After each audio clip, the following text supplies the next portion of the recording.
والصلاة والسلام علی رسول اللہ اما بعد۔ یہ صفحہ نمبر 192 اور آیت نمبر 103۔ یہ آیت نمبر 103 آیت نمبر 3 یہ ہم پڑھ رہے تھے۔ اس کے 2 حصے ہم نے پڑھ لیے اور آج انشاءاللہ آخری حصہ پڑھیں گے۔ اعوذ باللہ من الشیطان الرجیم، بسم اللہ الرحمن الرحیم۔ حرمت علیکم المیتۃ والدم، اللہ نے خون حرام کیا تھا، مردار حرام کیا تھا، ولحم الخنزیر، خنزیر کا گوشت بھی حرام ہے، وما اہل لغیر اللہ بہ، اور جو غیر اللہ کے نام پر ذبح کیا جائے وہ بھی حرام ہے۔ اور پھر اس کے بعد ہم نے پڑھا والمنخنقہ، جس کا گلا گھٹ جائے وہ بھی حرام ہے، والموقوذہ، اور جس کو زوردار ضرب لگے وہ بھی حرام ہے، والمتردیہ، جو اوپر سے نیچے گرے وہ بھی حرام ہے، والنطیحہ، اور جس کو سینگ لگ جائے، سینگ لگنے سے مرے وہ بھی حرام ہے، وما اکل السبع، جس کو درندے چیر پھاڑ ڈالے وہ بھی حرام ہے، الا ما ذکیتم، الا یہ کہ اگر تمہیں یہ سارے جانور زندہ حالت میں مل جائیں تو ان کو ذبح کر سکتے ہو۔ اسی طرح وما ذبح علی النصب، جو خاص کسی نشان کے نام پہ ذبح کیا گیا ہو وہ بھی حرام ہے، وَأَن تَسْتَقْسِمُوا بِالْأَزْلَامِ، وَأَن تَسْتَقْسِمُوا بِالْأَزْلَامِ، اور یہ کہ تم تیروں کے ساتھ قسمت معلوم کرو۔ یہ آج کا ہمارا سبق ہے۔ وَأَن تَسْتَقْسِمُوا بِالْأَزْلَامِ، اس دور میں کیا ہوتا تھا کہ لوگ تیروں کے ساتھ غیب کی خبریں معلوم کرتے تھے۔ میرے ساتھ اچھا معاملہ ہوگا، میرے ساتھ برا معاملہ ہوگا، تیر نکالتے تھے اور اس کے ساتھ اپنا اچھا یا برا ہونا قسمت آزمائی کرتے تھے۔ یہ تیر عام تیر نہیں ہوتے تھے، یہ عموماً ازلام کہتے ہیں مخصوص تیروں کو، اور یہ لکڑی کے بنے ہوتے تھے، اور عموماً یہ تیر کسی خاص بت کے پاس یا کسی مقدس جگہ کے اوپر رکھے ہوتے تھے انہوں نے، اور جب انہوں نے کبھی کسی اہم کام کو کرنا ہوتا تھا یا کسی سفر پہ جانا ہوتا تھا تو پھر وہ ان تیروں کو نکالتے تھے اور ان کے ساتھ اپنی قسمت آزمائی کرتے تھے۔ وہ جو سراقہ والی حدیث ہے، نبی علیہ الصلوۃ والسلام جب ہجرت کے لیے مکہ سے مدینہ کی طرف روانہ ہوئے، آپ کے تعاقب میں سراقہ نکلا تھا، تو اس کا گھوڑا جو ہے وہ دھنس گیا زمین میں۔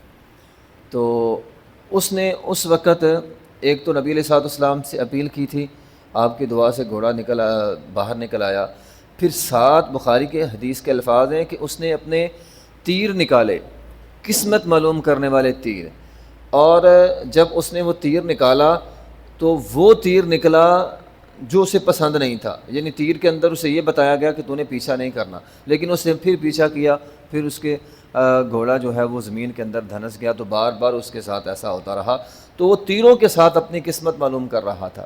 تو اس طرح کسی بھی اہم کام کے لیے اس دور میں لوگ تیروں کے ساتھ اپنی قسمت معلوم کرتے تھے۔ نبی علیہ الصلوۃ والسلام نے جب فتح مکہ کیا، آپ علیہ الصلوۃ والسلام بیت اللہ کے اندر داخل ہوئے، وہاں پہ بت تھے، تو ان بتوں کے اندر جب وہ بت توڑے جا رہے تھے، ان بتوں کے اندر 2 بت ایسے تھے، ایک ابراہیم علیہ الصلوۃ والسلام کا، ایک بت تھا اسماعیل علیہ الصلوۃ والسلام کا، اور ان کے ہاتھ میں تیر پکڑائے ہوئے تھے، یہ قسمت کے تیر۔ تو نبی علیہ الصلوۃ والسلام نے فرمایا اللہ ان کو تباہ و برباد کرے، انہوں نے ابراہیم علیہ الصلوۃ والسلام اور اسماعیل علیہ الصلوۃ والسلام کے ہاتھ میں تیر پکڑا دیے۔ اب اللہ کی قسم وہ تیروں سے فعال گیری نہیں کرتے تھے، وہ تیروں سے قسمت کا حال معلوم نہیں کرتے تھے، انہوں نے ان کے ہاتھوں میں تیر پکڑا کر ان کا مجسمہ جو ہے وہ بنایا ہوا ہے۔ تو بہرحال وَأَن تَسْتَقْسِمُوا، تیروں کے ساتھ قسمت معلوم کرتے تھے، بالازلام، ازلام تیروں کے ساتھ۔ تو جس طرح میں نے کہا کہ یہ خاص تیر ہوتے تھے، یہ عام تیر تو ہوتا ہے نا جس لوہے کا ہوتا ہے، آگے بھالا لگا ہوتا ہے، یہ ایسے نہیں ہوتے تھے، لکڑی کے ہوتے تھے، بھالا نہیں ہوتا تھا، اور اس کے اوپر کچھ لکھا ہوتا تھا۔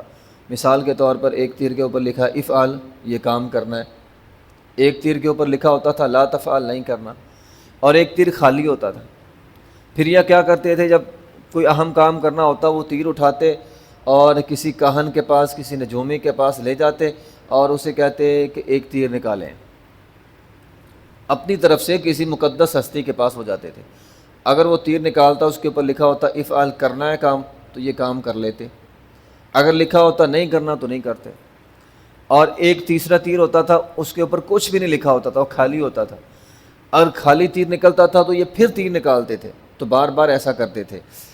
تو بہرحال قرآن کیا کہتا ہے؟ قرآن کہتا ہے ذالکم فسق، یہ شیطان کا کام ہے، یہ فسق ہے، یہ گناہ ہے. تیروں کے ساتھ ہمارے ہاں لوگ نجومیوں کے پاس جا کر اپنا ہاتھ دکھاتے ہیں، اور حیران کن بات یہ ہوتی ہے جن کو ہاتھ دکھا رہے ہیں وہ خود فٹ پاتھ پہ بیٹھا ہوا ہے. اگر اسے اتنا ہی قسمت کا حال معلوم ہے تو اپنی قسمت ٹھیک کر لے. اپنی اس کی قسمت یہ ہوتی ہے کہ وہ فٹ پاتھ پہ بیٹھا ہوا ہے اور وہاں پہ بیٹھ کر لوگوں کے حال بیان کر رہا ہے، اور نادان مسلمان اس کے پاس جا کر اپنا ہاتھ جو ہے وہ دکھا رہا ہے. تو یہ غلط ہے، یہ فسق ہے. اسلامی طریقہ کیا ہے؟ اسلام کے اندر استخارہ ہے. استخارہ مطلب اللہ سے مشورہ کرنا. آپ دو رکعتیں سنتیں نوافل پڑھیں، دعا استخارہ کریں، یعنی گویا آپ اللہ سے مشورہ کر رہے ہیں. اچھا، اس میں بھی کچھ لوگوں کا ذہن بنا ہوتا ہے کہ پتہ نہیں کوئی خواب شاب آئے گی اور خواب میں ہمیں بتلا دیا جائے گا فلاں کام کرنا ہے، یہ کام کرنا ہے، یہ کام نہیں کرنا. ایسی کوئی بات نہیں، کوئی خواب شاب نہیں آتی. ہاں یہ ہوتا ہے کہ آپ دعا استخارہ کریں اور دعا استخارہ کرنے کے بعد آپ کام کریں. اگر کام ہونا ہوا تو اللہ تعالیٰ اس کام کے اندر آسانی پیدا کر دیتا ہے، اور اگر وہ کام آپ کے لیے اچھا نہ ہو تو اللہ تعالیٰ کی طرف سے کوئی نہ کوئی رکاوٹ آ جاتی ہے، بندہ اس کام سے جو ہے وہ ہٹ جاتا ہے، یا اس کام کرنے کو ویسے انسان کا دل نہیں کرتا. تو یہ استخارہ ہے اسلام میں، یہ اللہ سے مشورہ کرنا ہے. تو استخارہ کرنا چاہیے چھوٹے چھوٹے کاموں پہ، بڑے بڑے کاموں پہ. کہیں جانا ہو بندہ فوراً 2 رکعتیں پڑھ کے دعائے استخارہ کسی بھی وقت کر سکتا ہے، اس کا کوئی خاص ٹائم مقرر نہیں ہے. الیوم، آج کے دن، یئس الذین کفروا، نا امید ہو گئے ہیں کافر، من دینکم، تمہارے دین سے. اب یہ آیت بہت بڑی آیت ہے. اس آیت میں اللہ تعالیٰ نے ایک پیغام یہ بھی دیا کہ اللہ تعالیٰ نے، یہ آیت اتری ہے فتح مکہ کے موقع پہ، اللہ تعالیٰ نے اسلام کو اتنا غلبہ دے دیا ہے، اسلام کے پاس اتنی طاقت ہے کہ کافر کو یہ بات معلوم ہو چکی ہے کہ ہم جتنا مرضی زور لگا لیں اس اسلام کو اب ختم نہیں کر سکتے. آج کے دن فرمایا، اس سے پہلے کافر یہ سمجھتے تھے کہ ہم مسلمانوں پہ چڑھائی کریں گے، ان کو ختم کر دیں گے. فتح غزوہ خندق بھی ہوئی، سارا کفر آ گیا کہ ہم اسلام کو ختم کریں گے. لیکن آج کے بعد ان کی یہ امید دم توڑ چکی ہے، یہ اسلام کو اب کبھی بھی کلی طور پر ختم نہیں کر سکتے. یعنی دنیا میں کفر کا غلبہ کلی طور پر نہیں ہو سکتا، اسلام رہے گا. اگر اسلام ختم ہے تو دنیا ختم ہو جائے گی، قیامت آ جائے گی. جس دن اسلام ختم ہوگا اس دن قیامت آ جائے گی، ورنہ اسلام قیامت تک رہے گا. فتح مکہ کے موقع پر نبی علیہ الصلوۃ والسلام نے یہ بات ارشاد فرمائی تھی. فرمایا، شیطان اس بات سے نا امید ہو چکا ہے کہ عرب کے لوگ، نمازی لوگ اب اس کی عبادت کریں گے. اب کلی طور پر سارا عرب شیطان کی عبادت نہیں کرے گا. ہاں وہ اختلاف ڈالے گا، لوگ آپس کے اندر لڑیں گے ضرور، لیکن شیطان کی اب عبادت نہیں ہوگی. فلا تخشوہم واخشون، جب اتنی بڑی بات اللہ تعالیٰ نے ارشاد فرما دی کہ دنیا میں دین کا غلبہ ہی ہوگا، تو فرمایا لوگوں سے کیوں ڈرتے ہو، اللہ سے ڈرو. اب دیکھیں، دین کا غلبہ اللہ تعالیٰ نے دینا ہے اور اللہ تعالیٰ کی طرف سے ہے، دین اللہ تعالیٰ کی طرف سے ہے. اس دین پر عمل کرتے ہوئے لوگوں سے کیوں ڈرنا ہے؟ اللہ کا دین ہے، اللہ نے بھیج دیا ہے. اس دین پر عمل کرتے ہوئے ہم لوگوں سے ڈرتے ہیں، لوگ کیا کہیں گے. یہی جملہ ہوتا ہے نا ہمارے معاشرے میں، لوگ کیا کہیں گے. اگر یہ کام میں نے کر لیا، خوشی کا موقع ہے، بیٹے کی شادی اگر سنت کے مطابق کر دی، لوگ کیا کہیں گے. یہ لوگوں کا ڈر دل کے اندر بیٹھا ہوا ہے. فلا تخشوہم واخشونی، اللہ تعالیٰ فرماتے ہیں لوگوں کا ڈر دل سے نکالو، اللہ کا ڈر دل کے اندر بٹھاؤ. اور یہ صرف اسی وقت ہو سکتا ہے جب انسان جو ہے وہ علم حاصل کرتا ہے، دین کا علم، قرآن کا علم، حدیث کا علم. انما یخشی اللہ من عبادہ العلماء، علم والے اللہ سے ڈرتے ہیں. جو اللہ سے نہیں ڈرتا گویا وہ جہل ہے، اس کو جہالت کے ساتھ جو ہے وہ تشبیہ دی گئی ہے. تو یہ ڈر دل کے اندر نہیں ہونا چاہیے، ڈر کمزوری کی علامت ہے. مومن کا ایمان مضبوط ہوتا ہے، مومن اللہ سے ڈرتا ہے. اللہ کے علاوہ دینی معاملات میں وہ دین پر عمل کرتا ہے اور کسی سے ڈرتا نہیں ہے۔ آگے فرمایا الیوم اکملت لکم دینکم واتممت علیکم نعمتی، آج کے دن تمہارا دین تم پر مکمل ہو گیا، اللہ کی نعمت مکمل ہو گئی۔ وردیت لکم الاسلام دینا، اور اللہ نے تمہارے لیے دین اسلام کا انتخاب کیا ہے، یہ اللہ کی طرف سے دین آیا ہے۔ یہ اتنی بڑی آیت ہے، اتنی بڑی آیت ہے کہ یہودی کہا کرتے تھے کہ اگر یہ آیت ہمارے مذہب میں اترتی، ہم اس دن کو، جس دن یہ آیت اتری تھی، ہم اس دن کو عید کا دن بناتے، خوشی مناتے۔ ایک یہودی نے حضرت عمر رضی اللہ تعالیٰ کو یہ بات کہی بھی، عمر بن خطاب رضی اللہ فرمانے لگے تجھے پتہ نہیں ہے یہ آیت عرفہ کے موقع پہ نازل ہوئی تھی اور جمعے کا دن تھا، اور جمعہ ہمارے لیے خوشی کا دن ہے، ہمارے لیے گویا یہ بھی عید کا ہی دن ہے، چھوٹی عید جمعے کا دن ہے۔ ایک تو بڑی دو عیدیں ہیں نا، عید الفطر عید الاضحیٰ، وہ تو بڑی عیدیں ہیں، تو عام عید فرمایا جمعے کا دن ہے، یہ ہمارے لیے خوشی کا دن ہے۔ تو دین ہمارا محترم بھائی مکمل ہو گیا۔ مکمل ہونے سے مراد دین کے احکام، فرائض، حدود، احکام و مسائل جتنے بھی ہیں وہ مکمل ہو گئے، اور قیامت تک کے لیے مکمل ہے۔ قیامت تک کے لیے اس میں کسی قسم کا کوئی اضافہ، تبدیلی، نئی بات نکالنا، یہ بدعت ہوگا۔ قیامت تک جتنے معاملات آنے تھے اللہ کو پتہ تھا، وہ دین کے اندر آ چکے ہیں، خاص طور پہ حلال اور حرام، خاص طور پہ حلال و حرام۔ ہمارا یہ بر صغیر ہے، اس علاقے میں بدعات بہت زیادہ عام ہے، رسم و رواج بہت زیادہ ہے، رسموں کو دین کا نام دے دیا گیا۔ اتنی شدت دین پر نہیں ہوتی عمل کرنے میں جتنی رسم و رواجوں پہ ہوتی ہے۔ اگر رسم و رواجوں کو ہم دین کا نام دے دیں گے تو بدعت ہے، اور بدعت گمراہی ہے، اور گمراہی انسان کو جہنم کے اندر لے کر جائے گی۔ ٹھیک ہے، تو دین اسلام ہمارا مکمل ہو چکا ہے، نبی علیہ الصلوۃ والسلام کی ذات پہ ہو چکا ہے۔ جو بات حدیث سے ثابت نہیں ہے وہ دین کا حصہ نہیں بن سکتی، وہ ثواب کی نیت سے کام نہیں کیا جا سکتا، اگر کریں گے تو وہ بدعت ہے۔ اور اسی طرح یہ آیت ختم نبوت پر دلالت کرتی ہے کہ دین مکمل ہو گیا ہے، اب کسی اور نبی کی ضرورت بھی نہیں ہے۔ نبی کیوں آتا ہے؟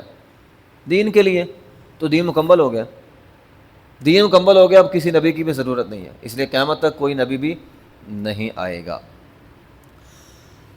تو بہرحال فمن اضطر فی مخمصۃ، ہاں اللہ تعالیٰ فرماتے ہیں جتنے پیچھے حلال و حرام کی بات ہوئی نا، یہ سب چیزیں حرام ہے، البتہ کوئی مجبور کر دیا گیا ہو، فی مخمصۃ، بھوک کی وجہ سے، کوئی آدمی مر رہا ہے، ٹھیک ہے، کھانے کو کچھ نہیں ہے، تو بحالت مجبوری حرام تھوڑا بہت کھا سکتا ہے، لیکن مجبوری، غیر متجانف لاسم، گناہ کی طرف مائل ہونے والا نہ ہو۔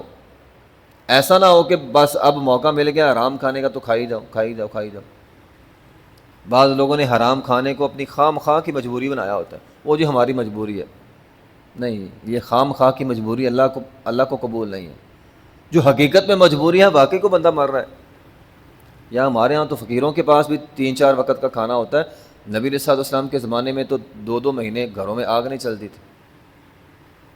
اس دور کی غربت کے لحاظ سے آج کے زمانے میں میرے خیال میں پاکستان میں شاید ایسا کوئی غریب ہو ہی نہ جس کے پاس 1 وقت کا کھانا بھی نہ ہو، کم از کم 1-2 وقت کا تو ہوتا ہی ہے، مانگنے والوں کے پاس بھی ہوتا ہے۔ تو خام خواہ کی مجبوری نہ ہو، ٹھیک ہے، جو ہماری خواہشات نہ ہوں، واقعتاً نہیں اگر کسی کی مجبوری ہے، کوئی اتنا مجبور لاچار بے بس ہو گیا، اس کے پاس حلال کا کچھ نہیں ہے، بچے اس کے بھوک سے مر رہے ہیں، تو اسلام نے اتنی گنجائش رکھی ہے کہ ایسا بندہ جو مر رہا ہے، جس کے بچے مر رہے ہیں، تو وہ حرام میں سے اتنا کھا سکتا ہے جتنا اس کی جان بحال ہو جائے، غیر متجانف لاسم، اس کی جان بحال ہو جائے، اس کے علاوہ اگر وہ کھائے گا تو وہ اس کے لیے بھی حرام ہوگا۔ فإن اللہ غفور رحیم، بے شک اللہ تعالیٰ بخشنے والا اور رحم کرنے والا ہے۔ وآخر دعوانا الحمد للہ رب العالمین۔